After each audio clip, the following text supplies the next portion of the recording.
Now presenting my segment from that one project that Yag made me edit.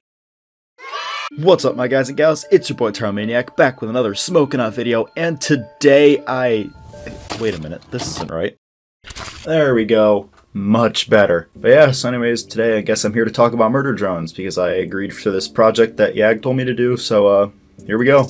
Yeah, so as surprising as it may be for a lot of you, I actually didn't discover murder drones on my, when it first dropped. Murder drones was something I discovered a few months later in April. If I remember the story correctly, it was 2 a.m. on a Thursday night, and I was just working on my homework, and I was just browsing IMDb, as normal people do, because I had gone down the whole, learning with Pibby rabbit hole, and that was just kind of funny. So but yeah, then it was I saw this cover art for this show, and it looked really cool, because there's this girl holding this skull, and there's this guy behind her with these these claws and all this so I looked at it and I see this trailer and I'm like, I should watch this.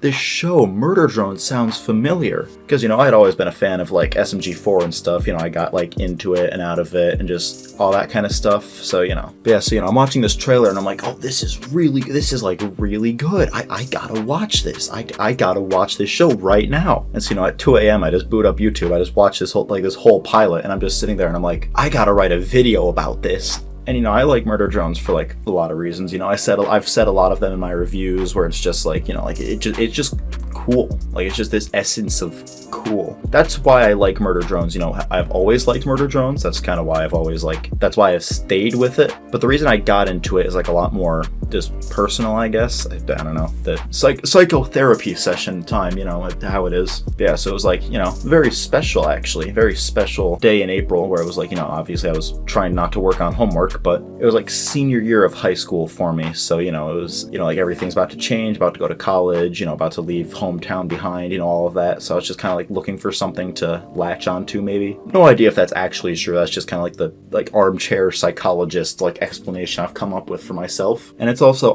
call me crazy, I had my window open, right, and it was dark as hell, and there's just something about that nighttime spring air wafting in through the window. It's has this very nostalgic effect on me. And so watching Murder Drones as I had that going on too was just kind of I'm sure I sound absolutely insane, and I probably am, but I think you guys can kind of tell what I'm talking about, right? You get the point I'm trying to make. But yeah, so I was up till 5 a.m. that night. I had school the next day, but I was up till 5 a.m. anyways, working on that script, and I got the whole thing done, faster than I've probably gotten a video out in actual years at this point. And yeah, so I made that first Murder Drones video. It actually very underperformed. It was actually kind of funny. It took a week, I think, to get 100 views, which was good for the time, but considering now where it's 18,000 subscribers, it's a little bit bad, but interesting tidbit. That was actually supposed to be the first and last video I'd make about murder drones, because the way it is with me is it's I don't want to really milk things to death with my enjoyment of them. Yeah, so it obviously didn't stay that way. I made the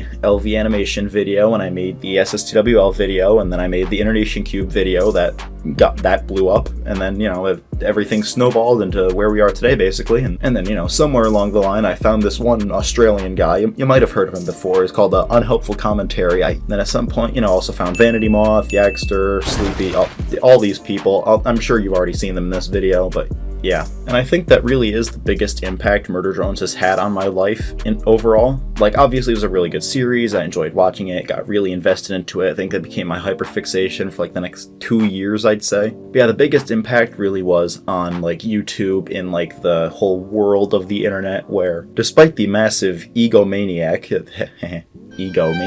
that this is going to make me sound like, I kind of want to say that I was one of the first people in what we kind of call the MD-tuber community today. Obviously I know, Inferno YT, he was making videos before me. I'm sure there's other people who were that I don't know about. As much as I can remember, as much as I've heard other people talk about, I was kind of the first to come out with that kind of review, and just then looking at Liam's older projects, and then sticking with consistent reviews of Murder Drones. And despite what it sounds like, I'm not saying that to brag. I'm not saying this to oh, look at me and how important I am. Ooh. That's not what I'm trying to do, okay? The reason I'm really talking about this is just to say that this is kind of the first time time I've really been part of a community like that, at least as far as like, you know, YouTube and online goes. And it really was like what took me from being this like guy who just uploads gaming videos to get like 10-ish views to like where I am now of actually some importance in online spaces.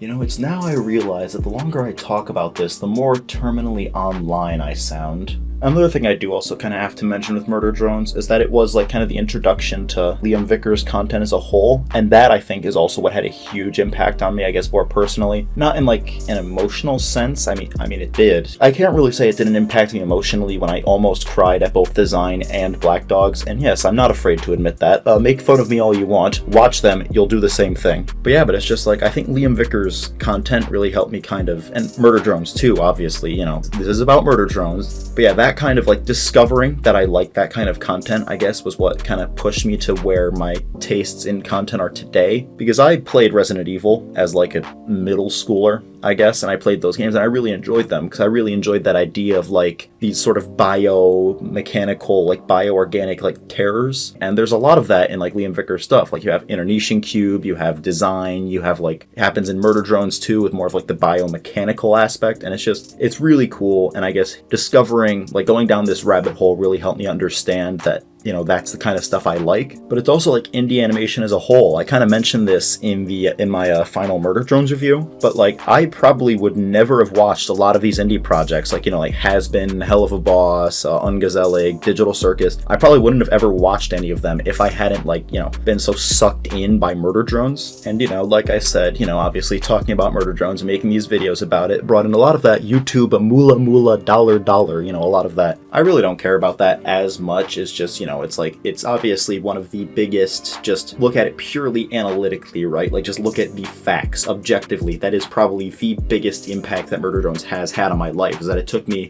on YouTube from like being absolutely nobody to a nobody with a slightly bigger number attached to my name. But yeah, I'm sure there'll be a lot of people on here who, you know, they talk in their segment and it's like, oh, Murder Drones helped me through really tough times and like emotionally, and like I got really like emotionally attached to this show. Hey guys, editing Tyro here to actually myself, but when I say there's like no emotional impact I had on Murder Drones, I mean that like I didn't get super emotionally invested into it while watching, but then I thought about it, you know, I kept thinking about it after I recorded this, and I realized there is actually like a huge emotional impact it's had on my life, so I'll just get into that right now. So it's basically what I said earlier of like, you know, like the cold spring breeze like brings this nostalgic effect. So what that is, that's specifically from the time in my life that I discovered this series, where it's like, you know, it's like high school's ending, you know, I'm about to go on to bigger and better things in my life. That whole time just had this whole vibe to it in my memory that has a very like, you know, powerful effect that reminds me of that, and it takes me back. Because of when I found Murder Drones and when that led me down the Liam Vickers content rabbit hole, it's just sort of ingrained itself into that kind of memory. And so that is a huge part of why Murder Drones and Liam Vickers content in general still means so much to me. It'll just take me back, I guess, to like when I was first discovering it all, when I was first obsessed with it all. Anyways, yeah, back to ugly ass IRL me. I'll let him take it from here. I mean, I kinda did, maybe not to the same extent where it changed every aspect of my life across the board, but I think it really just, you know, it really did play like a big part. Like it was kind of this canon event of finding Murder Drones. Like a lot of things in my life probably would have gone a little bit differently had I not, you know, found this show, so. Anyways, I do have to apologize if this is like really hard to follow. I'm trying this new thing where like I'm not actually scripting this video, and this is like the first time on this channel I've ever really done that. So if this sounds absolutely schizophrenic, you just have no idea what I'm talking about or why I'm saying it, or like, hey, who was this guy who's just suddenly on my screen, you know, like obviously I do apologize, but it's, you know, this is a very like personal thing to talk about with like, you know, it's the show that I've been following for like 2.5 years at this point. Yeah, so I guess all that's really left is just to say, you know, thank you, Murder Drones. Oh my god, he said the thing! He said the name of the video! Not actually the name of the video, by the way. We kinda had to change that. Hey yo, what's this guy talking about? But anyways, yeah, so thank you, Yagster, for having me on the project. Thank you all of you for watching, and thank you, Murder Drones. Oh, also, I forgot to submit these questions that I made for that project, so here you go. Nice little bonus segment. What's my experience in the fandom been like? Well, everyone in the fandom is crazy. Let's start off with that. There's not a single sane motherfucker here. But, your choice is basically everyone's either good crazy or bad crazy. And the bad crazy people are, yeah. And the good crazy people, they're alright, you know, they're pretty chill. That's pretty much been the extent of my involvement in the fandom, surprisingly. Favorite character / episode / moment / OST, and why? You gave us a lot of option to go with there, but I'm gonna pick moment actually. There is this one moment in the pilot, this one particular shot, like right at the beginning, and it's when V is like shooting into the air, and she does like she's holding the guy's head, and then she does like the wing spread in front of like the moon. And I don't know why, but that shot just goes so insanely hard, and it's like the first thing I think about when I think of like why I like Murder Drones. It's just that one shot from the pilot that just looks like immensely hard. Fuck it, I'll throw in favorite OST too. Disassembly required. You can't change my mind. All other answers are wrong. Are you happy with how Murder Drones ended? I mean, yes and no, because it's like, it was nice to see everybody come together for one final fight scene and like give it their all and watch everybody go at it back and forth, right? Like that was really cool.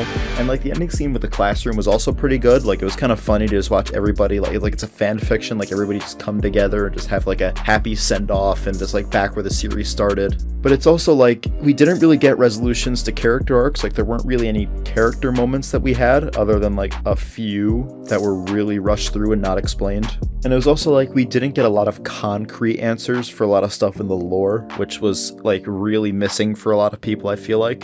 I mean, yeah, it's like, it's just plot points that everybody said like 100 times over with like, oh, the animation fight scene good, writing bad. Like, you've seen it in like every review video.